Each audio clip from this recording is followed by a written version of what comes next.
This weekend, the Blancpain GT Series Sprint Cup is in the sunshine at the Hungaroring. We're just outside Budapest. We're getting ready for the first part of qualifying. 20 minutes, 10-minute break, 20 minutes, one driver, one session to determine the two grids going forward through this weekend's races on what has become very much part of the motorsport fabric for Budapest circuit at the Hungaroring. Home, of course, to the Hungarian Formula 1 Grand Prix. The Aqua Park in the background, but it's here that the World Touring Car Championship comes, the DTM, the European Truck Racing Championship. And this weekend, the place is overrun with GT cars, GT3 and GT4 plus, those in the Blancpain GT Sports Club as well. In the pit lane, the teams are getting ready. The pit lane will be open in about 5 minutes' time to get the first element of qualifying underway. David Addison and John Watson trackside as we get set for the first part of a busy day, John. Indeed it will be, and it'll be very busy indeed for the number 2 Audi, because during the free practice that we had, and we're looking there at the championship overall points in the sprint championship, the number 2 Audi had mechanical, or they said electrical problems, so they didn't get to run at all. So going into qualifying virtually blind, Will Stevens and Dries van Voor. As far as the championship is concerned, with the Sprint Cup, first of all, Alex Riberas and Christopher Mies have the advantage over Raffaele Marciello and Michael Meadows, but Mirko Bortolotti and Christian Engelhardt determined to fight back if they can over the course of this weekend. We've got the overall, we've got Pro-Am and the Silver Cup as well. That's a car that needs some points out of the weekend, because a long way down now, Mirko Bortolotti and Christian Engelhardt. Punctured tyre at Misano did not help at all. And as we get set for the first part of qualifying, number 63, run by the Grasser Racing Team, is a car that you can never rule out, but it hasn't had the best of fortunes this year. No, very much the case. In 2017, the dominant car and the dominant team. This year, things have changed, progressed, one might put it that way. And the 63 Lamborghini has not had that kind of domination that we did see. They would like to get back to a position where they could at least maybe challenge for the front or the second row of the grid, to put themselves in position to maybe challenge for a victory. Of course, here in Hungaroring, very tight, 14 corners, 4.3 kilometers circuit. Normally, in this sort of the heart of middle Europe, you get this kind of build-up of temperature. It just gets hotter, hotter. I mean, almost to the point where you feel it's impossible to go out on the racetrack, because if the cars aren't overheating, the drivers surely will. But right now, just coming up to 20 to 10, and Saturday morning, the ambient temperatures are very comfortable, middle 20s. So the teams will have the best of the racetrack in this qualifying session. But of course, when they come into the first of the 2 races, one this afternoon, one on Sunday, will be in the heat of the afternoon, something else they've got to contend with. So Q1 ready to get underway. There you can see the Black Falcon round Mercedes. That's the car of Hubert Haupt and Lukas Stolz, familiar from the Endurance Cup, coming to sprint for this weekend. And Lukas Stolz, very impressive in the Suzuka 10 hours a week or so ago. Indeed, Lukas Stolz very impressive. In fact, back at for the 24 hours as well, as there was that particular car. Now, what about the Emil Frey Racing Lexus? We know that it can win. Certainly, we've seen that in the Endurance Series. There you've got Christian Kleen and Albert Costa's car. Christian Kleen will go first in qualifying. And is this the sort of ideal circuit for it? Well, as you were making those comments, I was thinking, is this the bogey circuit for the Lexus? Because we know that the car, we saw how successful it was on Paul Ricard in the 6-hour event there. We know at Silverstone likewise was very strong, and at Spa. So the circuits that the car seems to have its strengths at are the more open flowing racetracks, where here in the Hungaroring it is a much tighter, a much busier layout. And I mean, you're really only exiting one corner before you're entering another corner, and whether that will allow the Lexus to get the flow that has really seen the car so successful on some of that more high-speed circuits remains to be seen. It's up to the guys to make the adjustments to the car, to try and get the best out of the car, but probably there are maybe other brands within the field that might find themselves slightly further forward than the Lexus. Is that the same problem that might affect the Mercedes? Because you kind of feel that's another grunt and go car. There they are, ready to go, with Mercedes heading the queue. The green lights are on, the green flag shown at the end of the pit lane. And so Q1 is underway, with straight off everybody looking for clear track space. Indeed, and the track right now, it's not going to get any better. The only factor that might come into it is that the track hasn't been used since the running on Friday. So tracks do change overnight.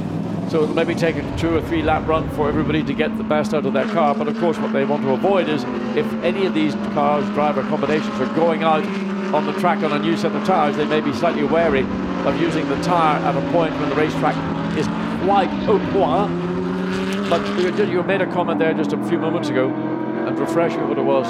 I was asking about the Mercedes and whether that might be in the same boat as the Lexus. The Mercedes is a bit like that great film, A Man for All Seasons. It's a car for all racetracks. Right. It works pretty well everywhere. And in fact, yesterday afternoon, there was Raffaele Marcello in the 88 Mercedes, the car that was, well, he, apart from almost taking a wheel off it at Mazzano, has been consistently quick everywhere it's been. So they were, at the end of that session on Friday afternoon, quickest overall.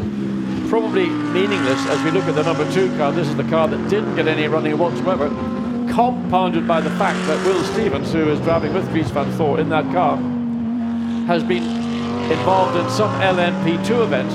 So going from a GT3 Audi, last race would have been in Spa for 24 hours, then into 2 endurance races in LMP2, which is a lightweight, high downforce sports prototype. He's got to recalibrate his brain and his body to the language that he's going to get from the Audi. So a tough session for the number 2 car, particularly it's going to be Will Stevens, I would imagine, out first in that car. Oh no, saying, look, Van Thor, in fact, so Lawrence Van Thor, sorry, Dries Van Thor in the number 2. But for both of them, it will be a difficult opening lap. We don't really know what the car is going to give us. We suck it and see kind of attitude, but no doubt they'll be quickly on the case. Now, 1 or 2 of the teams, looking at Grasser Racing Team in particular, being a little bit later out, again, trying to find some clear track space and perhaps hoping that they can do this qualifying session on just 1 run and use 1 set of tyres. There you can see setting purple sectors and using a lot of road, number 2 Audi. It didn't take me long to bring up my whole hobby horse, because there you can see Dries van Thor, not only did he run wide, he got the entire car completely off the racetrack. And as we've seen throughout the 2018 season, that the race director and the race stewards are now being much more efficient in terms of penalising drivers who abuse track limits. And that's up at turn 4. It's a quick-ish of all the corners, the 14 corners here. That's one of the quicker. It's more sort of a flick and balance the car and the throttle and the steering. But in this case, that might see the lap time being certainly looked at, depending what the overall time is. Of course, Dries van Thor is the first car on a flying lap, got fastest overall sectors from sector 1 and 2, coming up now to the penultimate corner. And we have a yellow flag out somewhere in the middle sector, and a red flag. A red flag. Now, that's interesting. Straight away, the session is being stopped. Luckily for Dries van Thor, it means there's big-time Lexus as well. Norbert Siedler. Well, that's a big amount of damage. I mean, you asked me about how the Lexus would get on here. Didn't anticipate, and I think that might be up at turn 4 as well. I think it is. It's coming out of turn 4 into turn 5. He's got over the curb and presumably been spat across the road. That's the normal assumption. You can see that the curbing, there's the red bit, then there's the green bit, then you go into concrete, and then you're beyond that. That's a big hit. The car's spun and it's just rotated and gone straight back across the racetrack into the barriers on the exit of turn 4. So bad news for the 114 Lexus, but maybe in some respects saved Dries van Thor from having his first flying lap, potentially being investigated for track abuse again at turn 4, and it's the exit of turn 4. So Christian Klein in the sister car coming back at a mandatory 50 kilometers per hour. So there's the surviving Lexus, but looking at the damage, Norbert Siedler's car, you can't imagine he's going to be out for Q2, and I would question whether it's going to be out for the first race later on in the day. Looks, hard to tell just for the glimpses we had. Clearly a lot of bodywork damage. The issue will be, has that gone any further? Has it gone into the suspension? And if it's gone into the suspension, will it have gone into the drivetrain? Because it's a mid-front engine car, rear-wheel drive, will it have gone into the drive shafts, the hubs, maybe damaging the differential? A lot of things for the Lexus team. Emil Frey, they're going to have a lot of work. The only factor is that the race, the first of these 2 sprint events, is later on this afternoon. So there will be a fair amount of time, but I would like to think that that car can be readied for the start of that event, which will be at approximately 2:45. So we're at 9:45 local time. They haven't got a huge amount of space in between. First of all, they've got to get it back, they've got to assess it, they've got to see what parts are needed. Down in the pit lane, the teams then now will cycle through. We've not really had any representative lap times. Yesterday, in the free practice sessions, we got the times down to the 1:43s. We're quite a long way off that as Norbert Siedler surveys the damage. And we might be able to try and piece this all together. He's having a look at the damage. The flatbed has arrived. Yeah, I mean, it's gone car back. left, at the right side of the car has gone into the barrier, so he's rotated. Let's watch and see. Coming up the hill into turn 4. And he just floors the throttle, and then it starts to rotate, does a 360, and then it does another 180, and then it's bang, and it's all down the right-hand side. Looks from that view that by the time he hit the barrier, a lot of the speed had been scrubbed off. Majority of the damage is going to be superficial, i.e. bodywork, wing, but, you know, you've got to dig into your spares parts. You're not going to go down to your local Lexus dealer in Budapest and pick up a rear wing for a GT3 Lexus, are you, David? You're not, and Norbert Siedler is the man on the red face that's got to explain all of that, because he's not a dummy, he's a pro driver, and he shouldn't be doing things like that. No, it looked to me like once the car was 4 wheels off, it looked like he was hard on the throttle, which then began the rotation, unless there was something which we need to find out later. Well, maybe our pit lane reporter will be able to be down with the Emil Frey garage and bring us that report. It'll be interesting to see what the teams say, because we're just judging it by what we've seen on screen, and obviously they've got much more information as to what was going on. And of course, when Norbert Siedler gets back, I mean, he can give us the first person explanation as to, I mean, it looks to me that was just down to Norbert Siedler in terms of the beginning and then the conclusion, but there are things that can come into play which are sometimes beyond the driver's control, and that will hopefully be brought to us very shortly. Now we are going to be about 8 minutes or so before we get things underway, not just removing the car but also making sure that the barrier is safe, because a big heavy car like a Lexus would have done some damage to the arm cone and the supports behind it, so the car needs retrieving and the track staff there just to make sure that the barrier is safe in case anybody else does the same thing and goes across the circuit. I'd want to pick you up in this big heavy car like the Lexus. Roughly everybody weighs the same. True, yes. So the point of the balance of performance, which is something we always talk about, and it's an ever-moving platform for teams. The weight of the cars can be adjusted up or down, but there is a minimum weight limit. And within the balance of performance, that can be shifted up and down by 10, 20, 30, 50 kilograms, depending on how competitive your car might have been. So all these cars are approximately the same weight. So whether it's a Lexus or a Mercedes or an Audi that hits the barrier, you've got the same kinetic energy going into the barrier. And looking at the barrier, there are a few dents or knocks in it, but nothing that would, in my view, preclude this session getting underway at, we're talking about 09:55 local time, which is in about just over 5 minutes. So everybody else back down the pit lane, and the first run thwarted. So those that were on a quick lap are denied. They've got to do it again, and field gets set then. But we know that number 114 will not be getting a lap time in. There is Norbert Siedler, who has got a bit of explaining to do now. We can also start to have a look at the damage to the Lexus. One side's reasonable, the other side is a bit second-hand. Yeah, the left-hand side, I mean, the bonnet you can see has been displaced and it's been smeared across the left-hand side of the car. So the bodywork down the right-hand side and the entire front section will have to be replaced. But the principal concern I would have would be, is there any suspension damage on the right-hand side to the front or rear? But probably more critically, because that's easily seen, it will be in terms of what might be in the rear with the transmission, the drive shafts, all that, the impact that I call it kinetic energy, can do damage that isn't initially obvious. Let's see if we can get more on this. Our reporter Dakota Jane is down in the pit lane at Emil Frey Racing.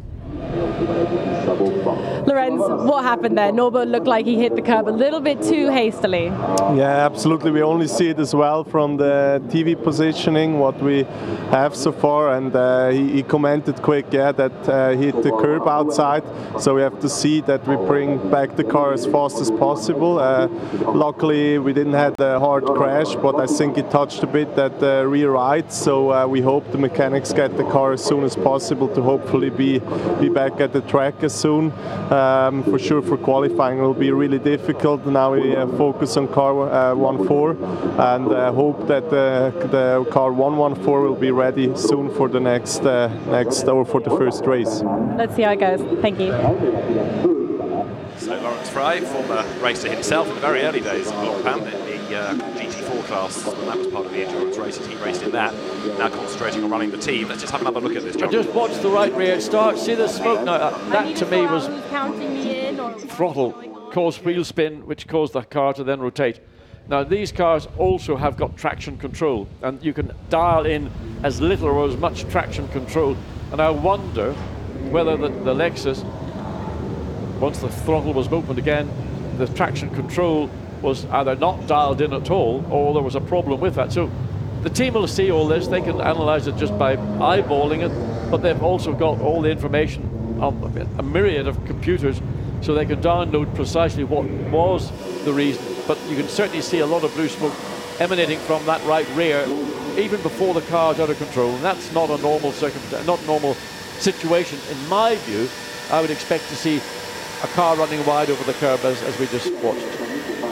So there, number 90 Mercedes, that is the ASP car of Nico Bastien and Jack Manchester. Nico had a spin at Misano, which cost them ground towards the end of the race, and there is the Lexus. Just wondering whether that tyre's come off the rim on the back, whether that was part of why it had that spin. Is that the result or cause? And certainly hitting the barrier would have been a cause. Whether it was deflating prior to, I mean, if we watch the replay again and again and again, we might get more information and detail. My initial reaction was seeing blue smoke coming off that right rear corner before the car had actually lost control, and that to me is the beginning of the story. So up the hill again. Just have a look and see whether the tyre goes down or rolls off the rim as he starts to slide. It looks okay there. Yeah. But there's the blue smoke coming now as there's a little dip when you go over the green curve that dips down, but whether that's the tyre deflating or not, there's a bit of bodywork actually, just been noticed there. A small amount of carbon fibre bodywork also comes off. But I've not seen a car in previous events when we've been here riding the curb like that and then having blue smoke coming from the right rear before it would lose control. So anyway, hopefully the Emil Frey team will be able to analyse what they've seen, plus all the information that they've got back on their bank of computers, and we'll get another report from the pit lane just clarifying precisely the cause of that on somewhat, I think, surprising, because Norbert Siedler on an outlap isn't really about to do something so stupid as throw the car on the barrier. So maybe the evidence towards a puncture gathers more clout. We'll see what the team analyses. Pirelli, that supplies all the rubber, we'll have a look at the tyre as well. We are green, we are back live, so the session restarts a little earlier than was initially expected, and the teams are on their toes, dispatching everybody from the pit lane. They're out of turn 2, going down the hill, is the Dries Van Tor Will Stevens Audi, so Dries Van Tor has to do it all over again. Yeah, and this time he needs not to ride the curb. Let's look at the number 17, Stuart Leonard. Robin Friens, great. So it's going to be interesting to see just how, particularly the number 2 Audi does deal with the reduced amount of time, although in effect the clock stops when that incident occurred, but in total everybody would have lost maybe a couple of minutes because of the time taken from the point the red flag was thrown to the point to get back into the pits.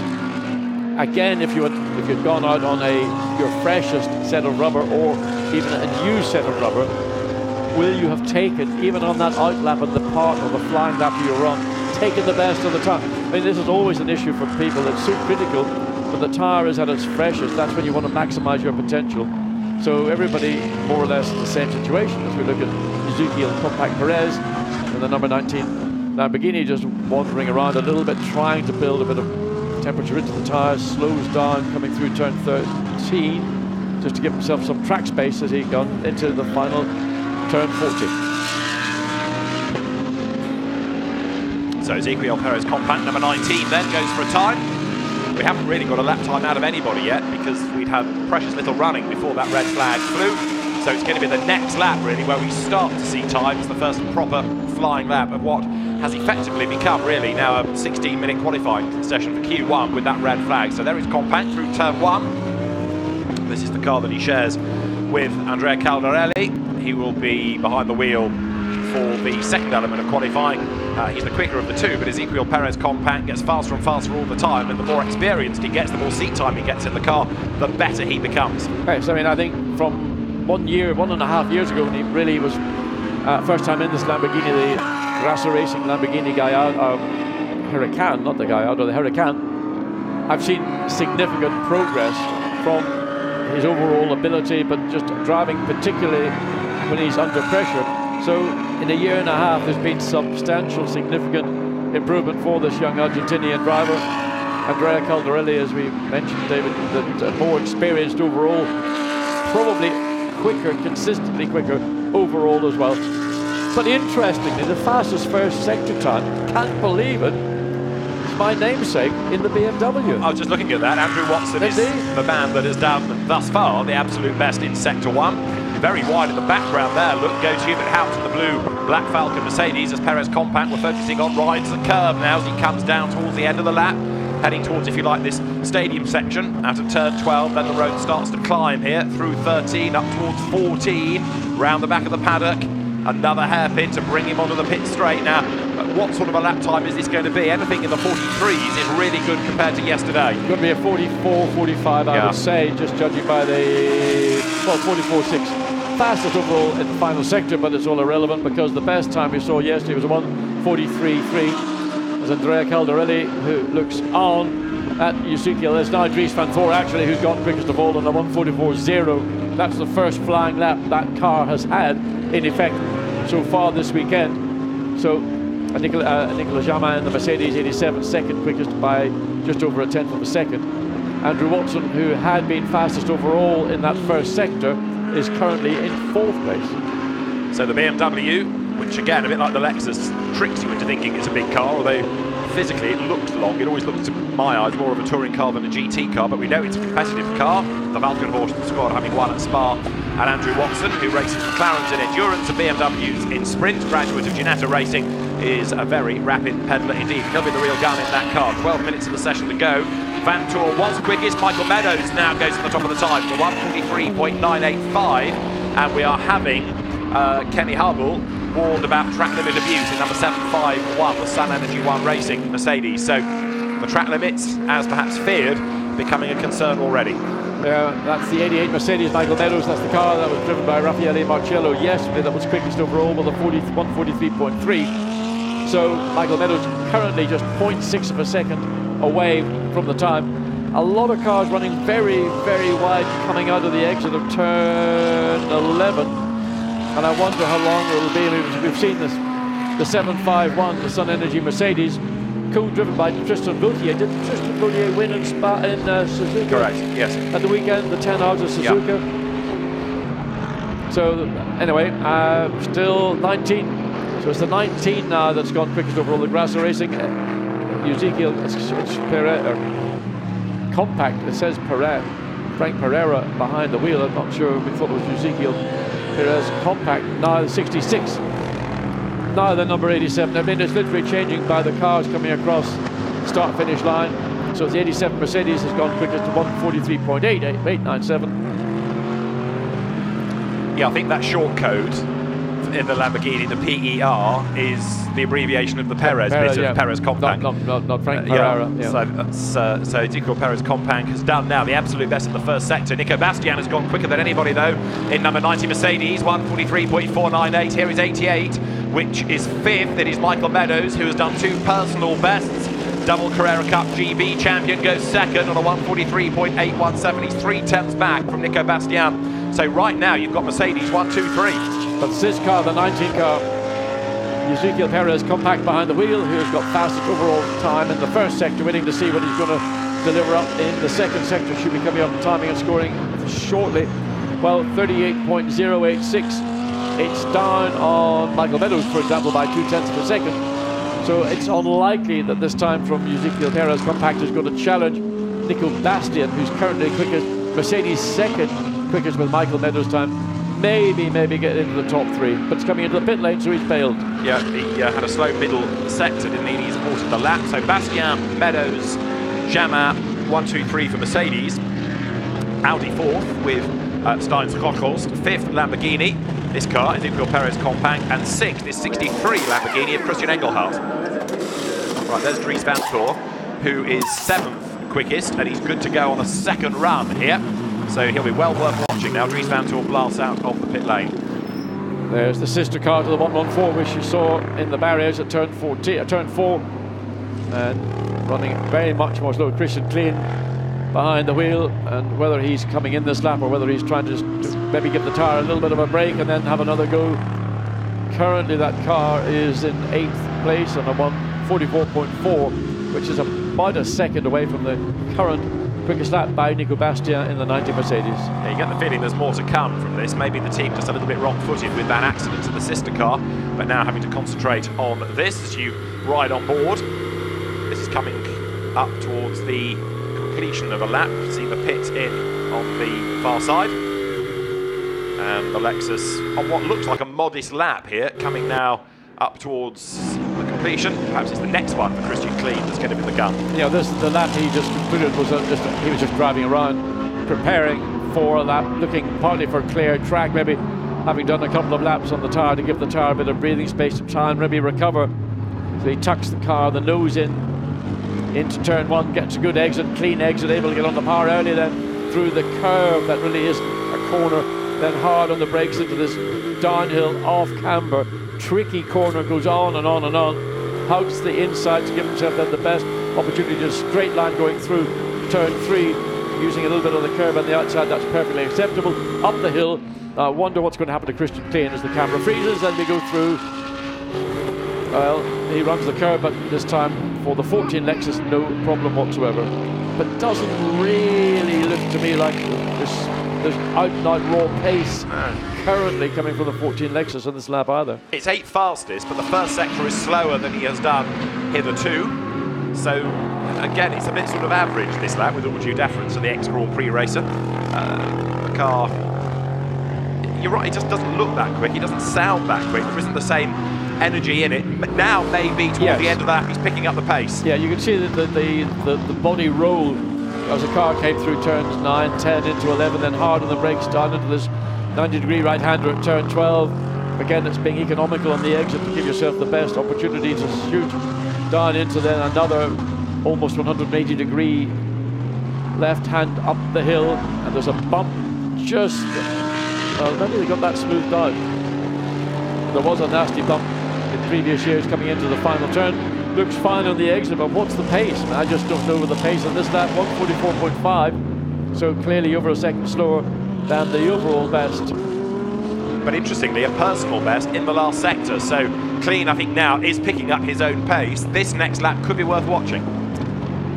Looks like that's Alex Riberas, 1:43.457. So the number 1 Audi pops up to the head of the charge. The first time we've seen an Audi ahead at the top in this session with just under 6 minutes remaining. So the championship leaders go to the top of the times.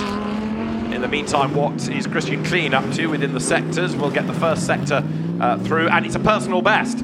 So this lap is indeed rather quicker for Klein. He's down to 9th because of Riberas, and an absolute best in the first sector again from Ezequiel Perez Compact. So as the Mercedes comes out onto the circuit, Riberas is the fastest. You've got Klein in a hurry, and you've also now got Perez Compact looking very promising indeed as well. That's the quickest car thus far. Yes, but it's on an in lap, so Alex Riberas is having achieved his goal. He's gone out, done a 1:43.4, and there may be a bit left in the tank. I don't know whether they'll come in and make a change or whether he'll just use this lap to settle everything down and have another go. Racetrack for him right now is pretty good. He's got no traffic around him, so if he was on a flying lap, this would be the perfect time to try. Oh, and the Lamborghini, the 63, the sister car, running very wide again on the exit of turn 11. Now, Compact is wide, but he's done an absolute best and a personal best. This car, 13th fastest at the moment, but it should be an improvement this time as he comes up towards turn 14 now. Up the hill, climbs into the hairpin, the car quivers a little bit and he goes deep into the corner, so he'll have scrubbed off a little bit of time up toward the line. He comes, where will this put him? Ezequiel Perez Compact, 13th at the start of the lap, breaks the beam and goes 3rd fastest.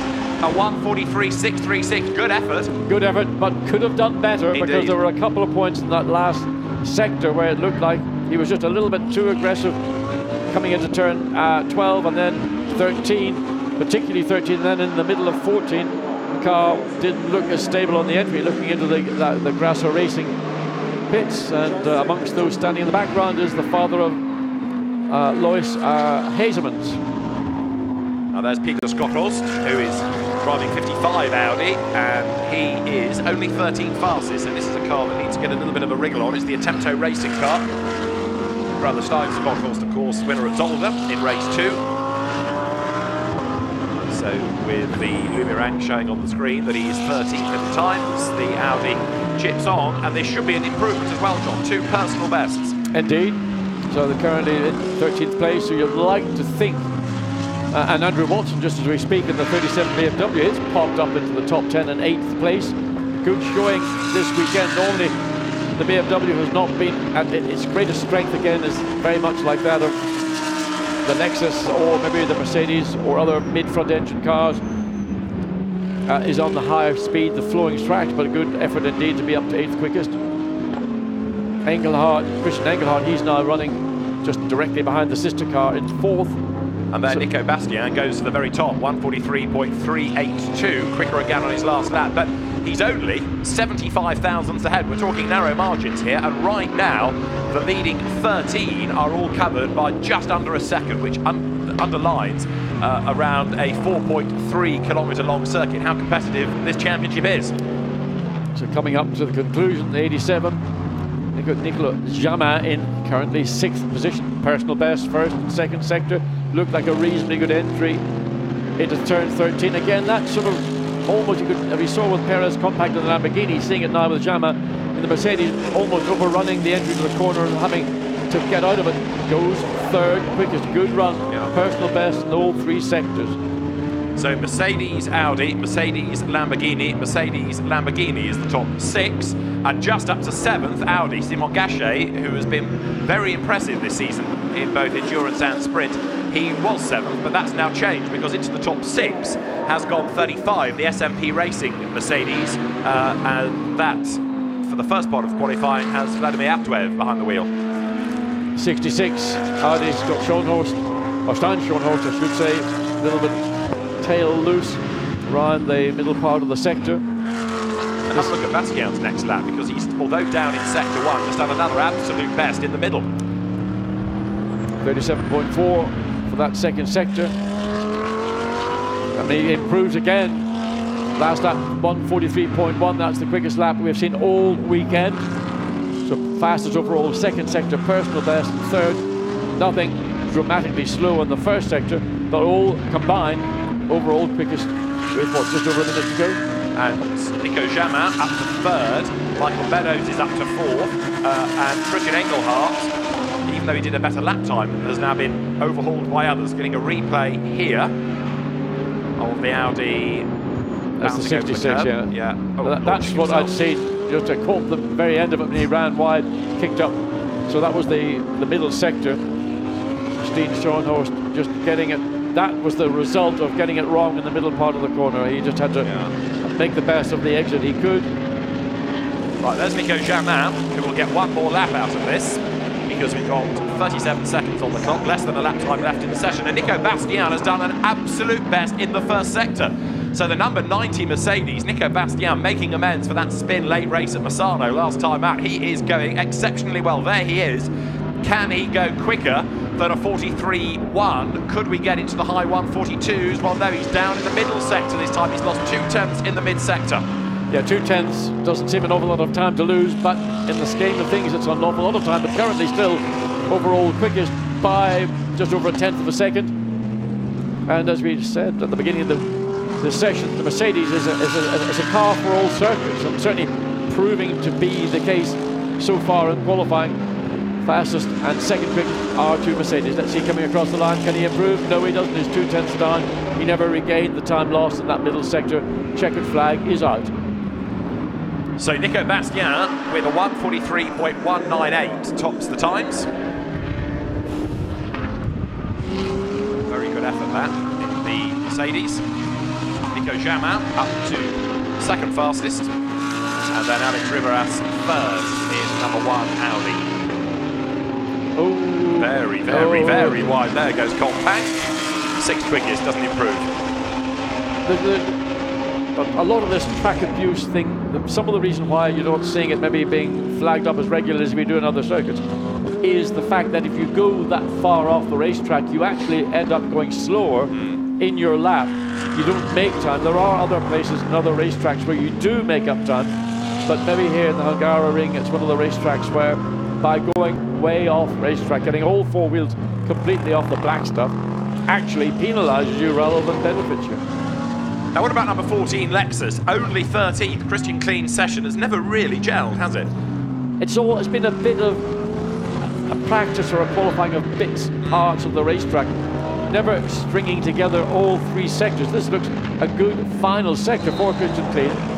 So currently in 13th place, can he make any improvement? No, that lap doesn't do anything. No. Goes up to 10th, sorry. Okay. Yeah, he does. He gains 3 places. So up to 10th, he's into the top 10 with a 1:44.034. And that's 8 tenths away from the pole position time. So Christian Klein does improve. There is Nico Bastiat, who has been mighty impressive in that session. Absolutely. Not just one go, but lap after lap after lap, getting quicker and quicker. Indeed, and we just got a quick glimpse into the team pits. Jack Manchester, and you can just imagine what Jack's going through, thinking, wow, my teammate really has done a stunning job. Now I've got to go out and consolidate to try and give us the best overall combined times to put us as far forward on the grid for the first of the 2 sprint events this afternoon. And they, of course, lead the Silver Cup. So, Nico Bastian, it is the fastest by 0.151 of a second from Nico Germain. Alex Riveras goes 3rd fastest, so it's Mercedes, Audi. 4th, Mercedes, Michael Meadows. 5th quickest, the Lamborghini in the hands of Christian Engelhardt. And then 6th, the sister car of Ezequiel Perez Compact. 7th fastest, number 35, Vladimir Aftuer, the head of Dries Van Thor's Audi. And then Simon Gachet just ahead of Christian Klein to round out the top 10. 11th, the big BMW of Andrew Watson, ahead of the Audi of the curve-hopping Stein Schotthorst. 13th quickest is where you get brother Peter Schotthorst. The cars will be given over now to Pierre Kappa, Hubert Haupt 14th in his Mercedes from Loris Hezemans and then Piti Biron-Bahti. 17th quickest, Adrian Delina from Stuart Laddon. He's never really featured in that. Kenny Harville from Pro-Am is next, ahead of the Malterex Pro-Am Audi. Neil Stevenart 21st, and no time recorded for Norbert Siedler. So those times now will be of course, academic interests for what we will have next, because the times will be a fresh set going into the second part of qualifying, which will determine the grid for race 2.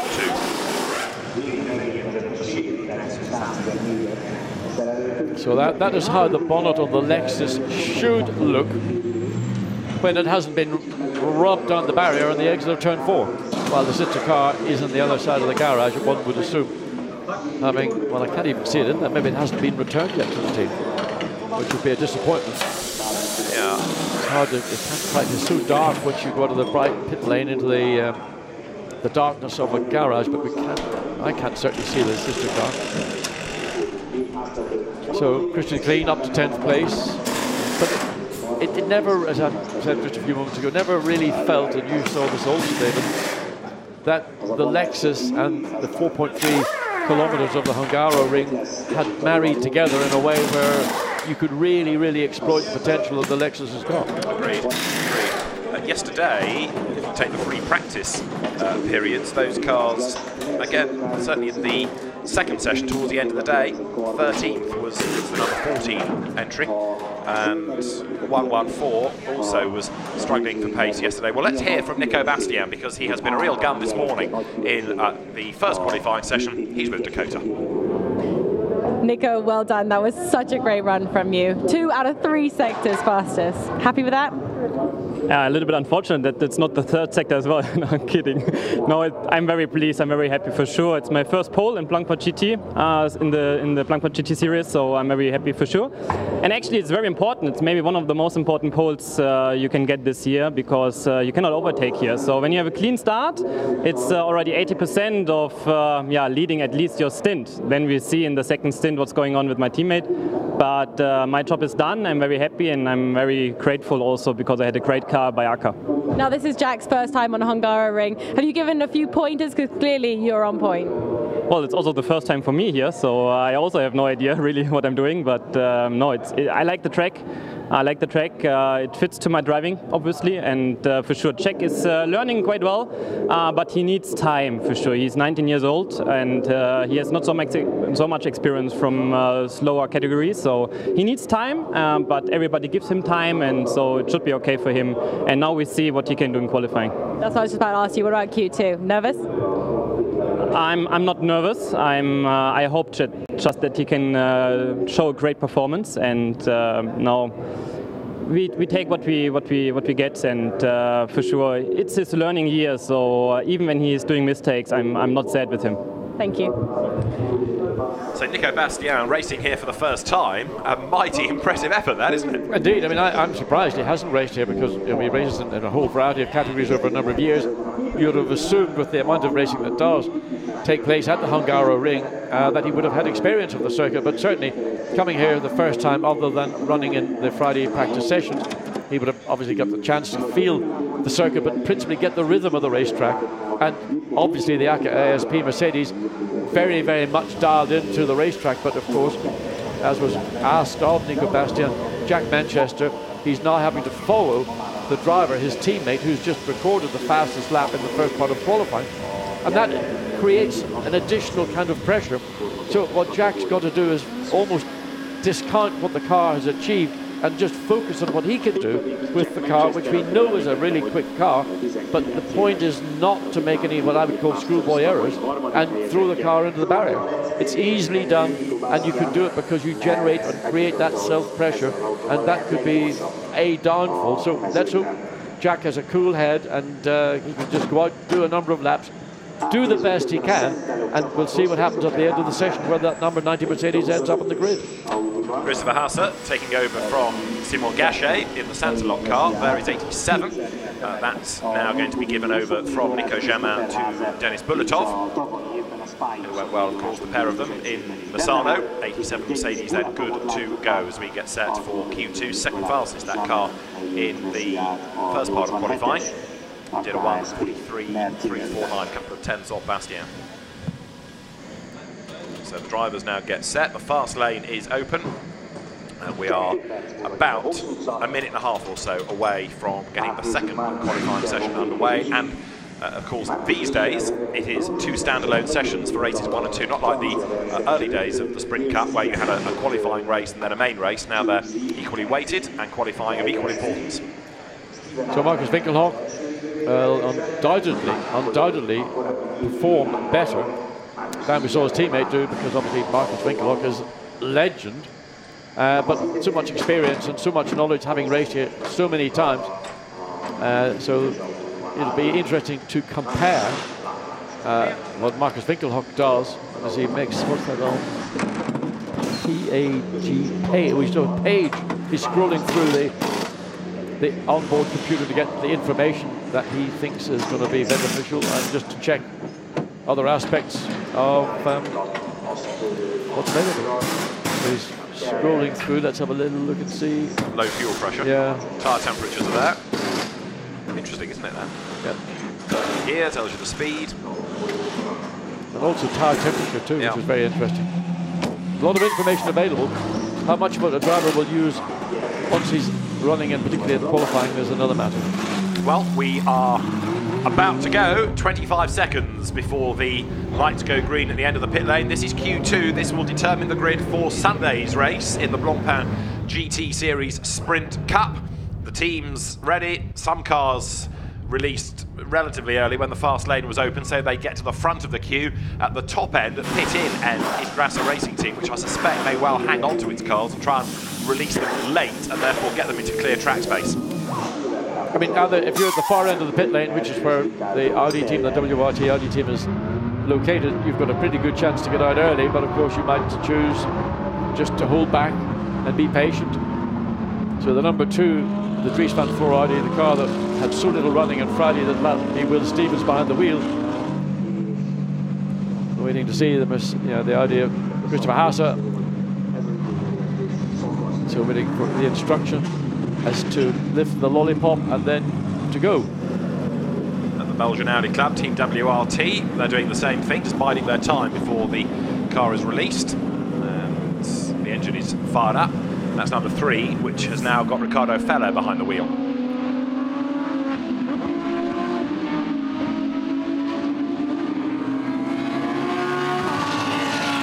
So everybody streams uphill, steering away from the curve. Everybody, of course, alerted to the perils because of Norbert Siedler's demise. Although I still think that tyre may have had something to do with that, but we will find out. Yeah, there was certainly something that didn't look right, and that blue smoke was the telltale that there was something that was not functioning correctly, whether it may have been a deflating tyre or not, but whatever it was, that was the cause, in my view, as Christopher Mies, the always impressive Christopher Mies.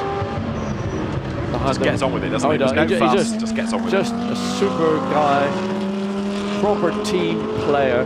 Will Stevens in the car that shares with Dries van Thor. Will, as I mentioned earlier, coming out of, or from the back of 2 WEC events where he was driving, or one WEC event where he was driving an LMP2 car.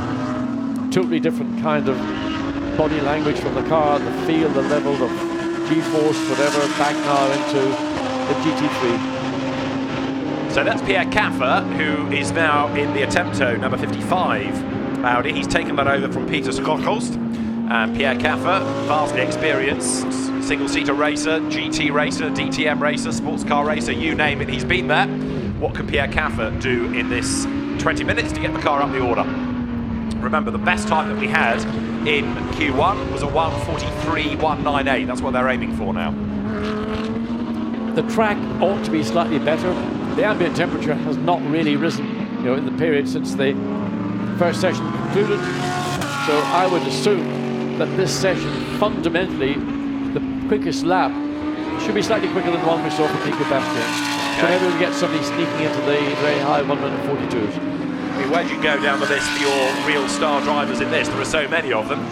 Making a prediction for pole position, very difficult indeed. Raffaele Marciello must be near the top of that list. Said it in harmony. Yeah, you'd have to say that that 88 Mercedes, the sister car, the 90 with Nico Bastian, was quickest. What's that all about?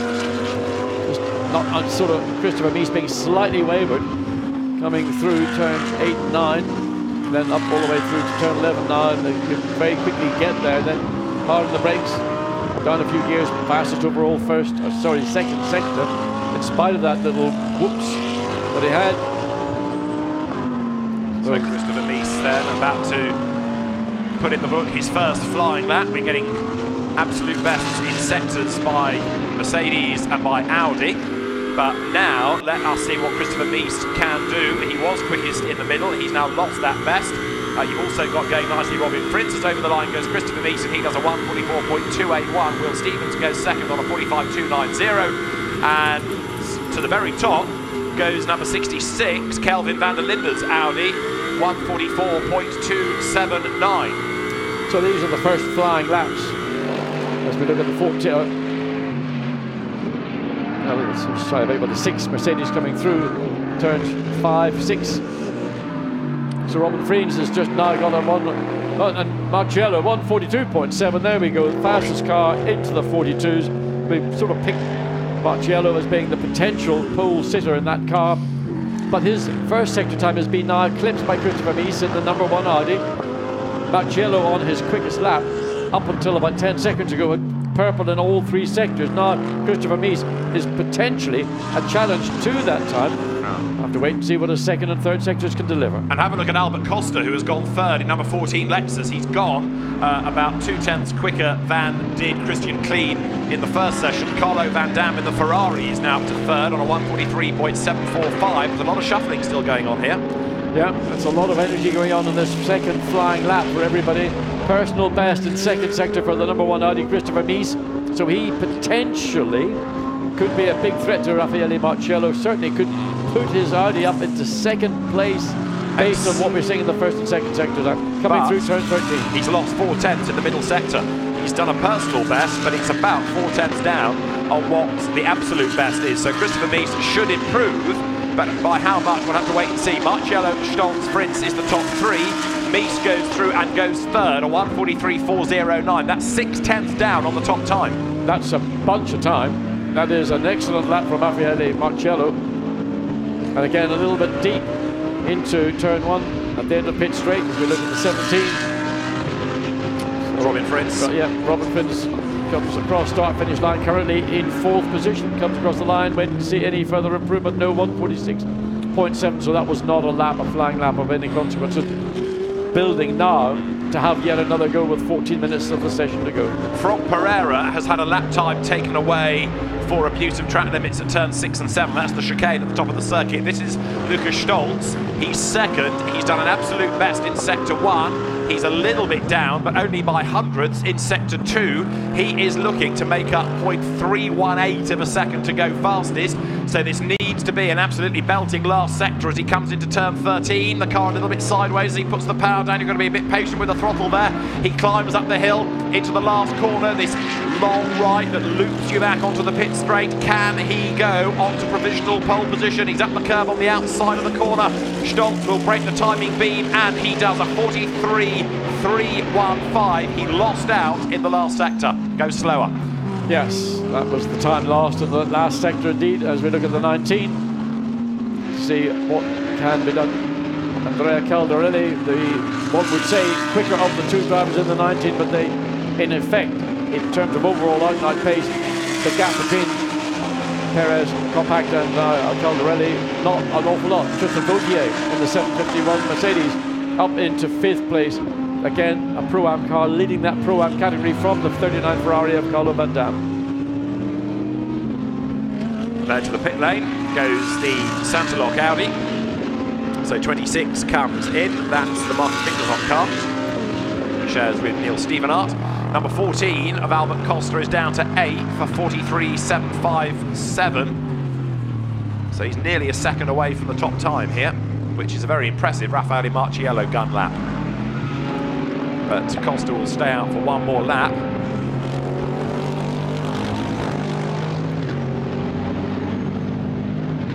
So he sacrifices the lap he is on to get the best exit. He got a very good exit out of turn 14, going on to another flying lap. In the meantime, 63 Lamborghini Mirko Bortolotti has improved, but only up into 10th position, 5th row of the grid. It's not coming together for whatever the reasons are for that 63 Lamborghini in the manner it did certainly in 2017 season. Christopher Haase really pressing on, a little bit crossed up as he came down there towards turn 12. And just going back to what Nico Bastian was saying at the end of Q1, it's very hard to overtake around here. You hear that from different drivers in different categories, so qualifying absolutely vital. Haase is putting a lot of work into this. Yeah, interesting to see that they've got on the side of the door sponsorship from another manufacturer. Yes. I thought, that's interesting. A truck manufacturer sponsoring an Audi and a GT3. Well, I was looking at that earlier thinking, I don't quite get the synergy out of that. But anyway. Tristan Vautier further improves up to 5th position in the leading Pro-Am category. Still ahead of the 2nd place Carlo Van Dam and the Ferrari. Their gap is, well, literally, it's only about 50 thousandths of a second. There is the 63 Mirko Bortolotti, personal best sector 1, nothing remarkable. In fact, probably 6/10 down in sector 2. So Mirko Bortolotti not really looking to see this time do anything to challenge more than roughly 5th, 4th row of the grid at best. And we've got just over half the session still to go. So Marciello is on track and he's fastest by 3/10 from Lukas Stolz. It's Christopher Mies who is 3rd, it's Frins 4th, and improvement has just come from Bortolotti up into 9th, and also Denis Bulatov is up into 8th ahead of him. You're riding on board the 63 Lamborghini. There is number 55 Audi, which we have got now with Pierre Capra at the wheel, but it's only 19th fastest, this car. Yeah, but it's 1.9 seconds. That's a, way. I mean, if that was maybe a second, you'd have thought you've got an opportunity, but 1.9 seconds is a big ask for Pierre Capra to try and find. If he could find half of it, it would probably put him into comfortably inside the top 10, maybe even 7th or 8th position. So the pit lane is pretty busy at the moment because poleman Marciello is in. Will Stevens, only 18th. He has improved on his last lap at 1:44.684, but there's more to come from that car because he is nearly 2 seconds off the top time. Yeah, and Will this morning was, I didn't get the running yesterday. I just need to get some seat time to reassess everything that I've sort of put away in storage since Spa 24 hours just a month ago. So in comes 25. That is the Santa Lock Audi that Christopher Haase is behind the wheel. And that will go into its garage. Very, I mean, I have to say, slightly bizarre to see a truck manufacturer sponsoring a Blancpain Sprint GT3 car. No reason why not.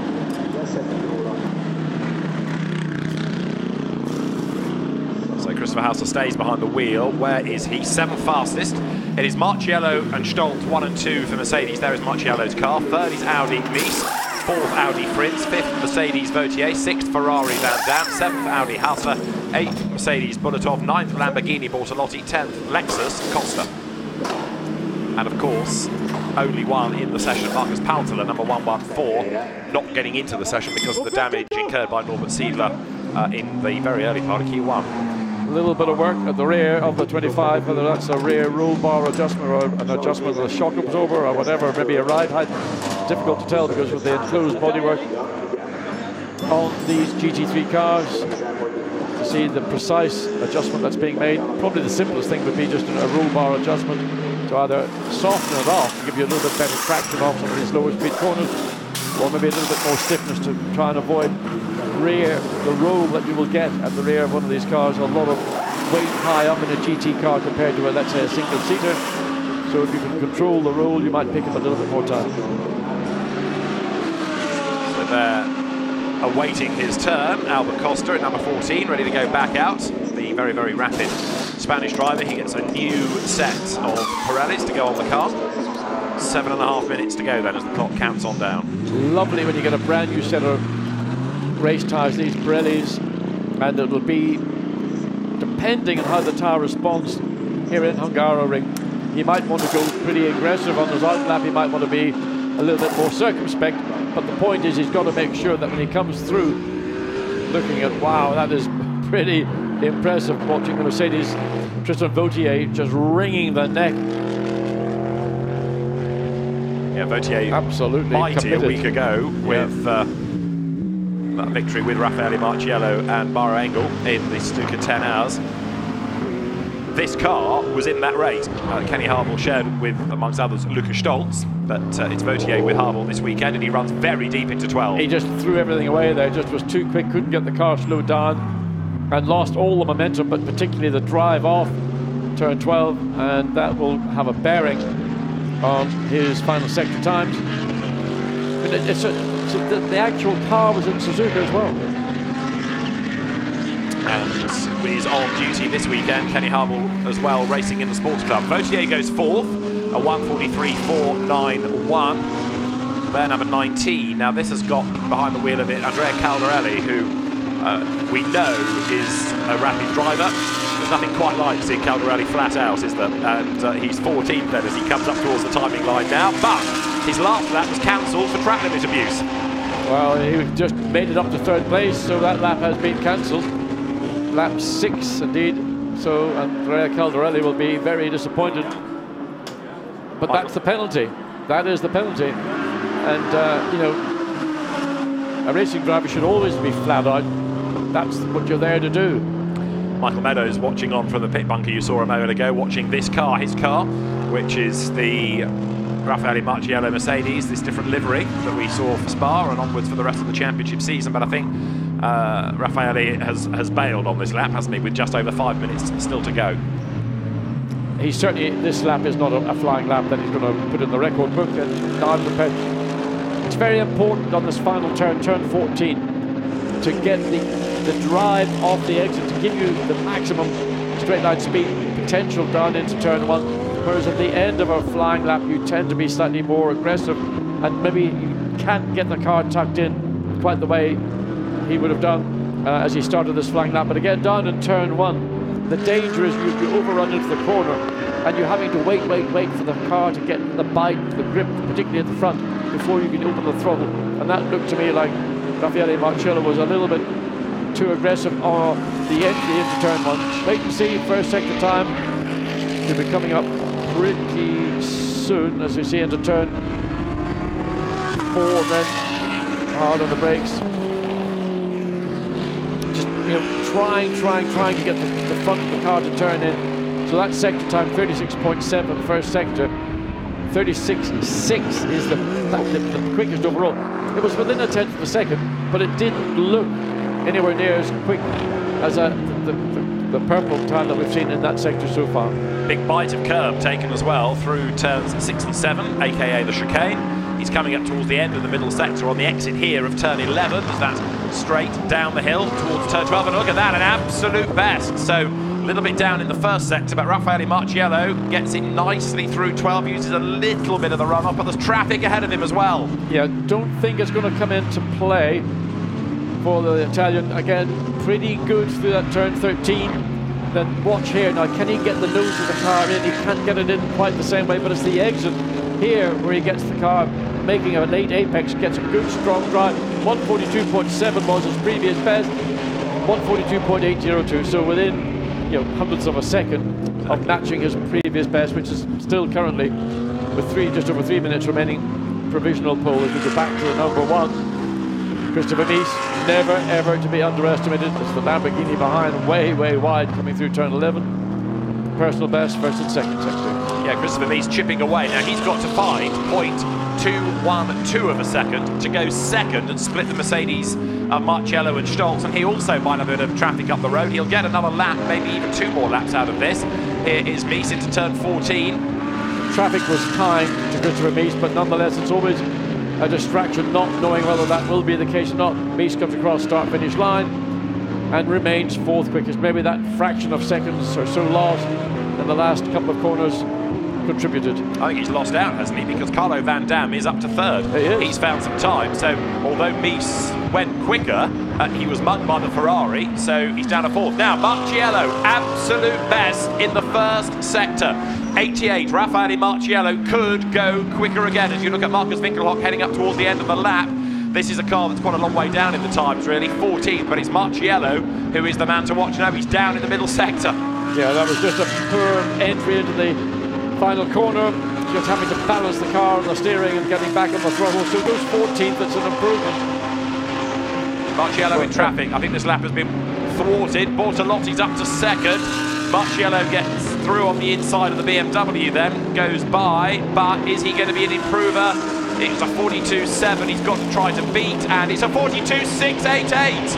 An absolute best, and then slower than he had been in sectors 2 and 3, but even that is enough to let Marchiello go even faster for the top time. Brilliant effort. Outstanding by Raffaele Marchiello. I mean, we keep saying it, we know that Marchiello has got out-and-out raw speed, and he's combining it with maturity and just putting together a lap in spite of, particularly there's the 3rd sector that he lost probably the most time, yet it was still good enough to see him improve by a 10th of a second. Christopher Mies, again, everybody goes out quite wide in the initial part of the final turn, so Christopher Mies down in 5th place, needs to find some pace, 143.5. slower than his previous best, so he remains as up to 6th place. Christopher Haase in the 25 Audi. Indeed, so it's the top 6, as you say. Will Stevens 17th, so another improver, but he's a long way down to where he needs to be. As you see, number 14, Albert Costa, down in the first sector. The flag is imminent because we've got less than a lap time left in the session now, and it looks as though Raffaele Marchiello is going to be on pole position. So the 88 Mercedes looking very strong indeed this weekend. Michael Meadows 4th in his session, and Michael did a 43.5, but nearly a second quicker. 9/10 up is Marchiello's time.